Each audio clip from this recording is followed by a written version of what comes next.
اور حدیث شریف میں تو یہاں تک آتا ہے کہ حضرت اسید بن حضیر رضی اللہ تعالیٰ عنہ جو نبی علیہ الصلوۃ والسلام کے ایک بڑے پیارے صحابی تھے، آپ ایک رات جب سحری سے قبل کا کچھ وقت تھا، اپنے گھر میں بیٹھے ہوئے قرآن حکیم کی تلاوت فرما رہے تھے، تو اچانک آپ نے دیکھا کہ آپ کا جو گھوڑا ہے وہ ہنہنانے لگ گیا، ہلنے لگ گیا۔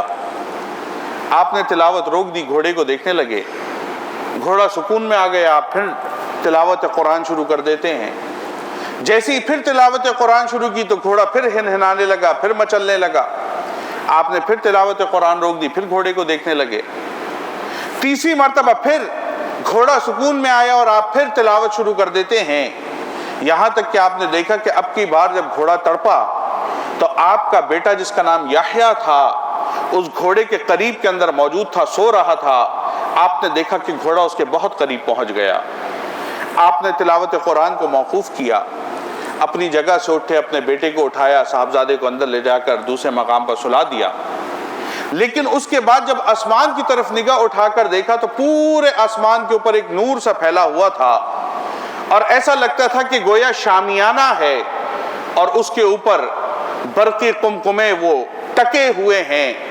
آپ نے دیکھا تو بڑا پریشان ہوئے، تعجب کے اندر آئے۔ الغرض رات مکمل ہوئی، سحر کے بعد فجر کا وقت آیا، مسجد نبوی صلی اللہ علیہ وسلم تشریف لے گئے۔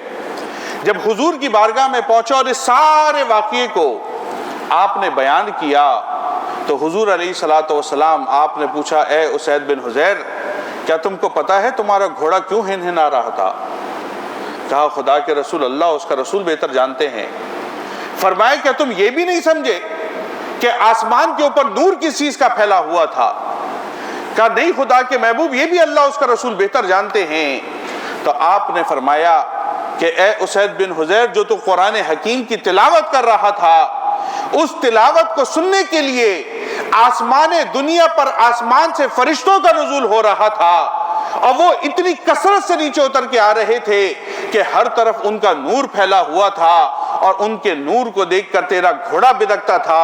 اگر تو صبح فجر تک تلاوت کرتا رہتا، خدا کی قسم کوئی فرشتہ آج کے دن حجاب نہ کرتا، بلکہ ساری اللہ کی مخلوق ان فرشتوں کا آج جاگتی آنکھوں سے زیارت کر لیتی۔ یہ برکت اس تلاوت کلام حکیم کی ہے جو اس ماہ مبارک میں اللہ رب العزت نے میرے اور آپ کے لیے نازل فرمایا۔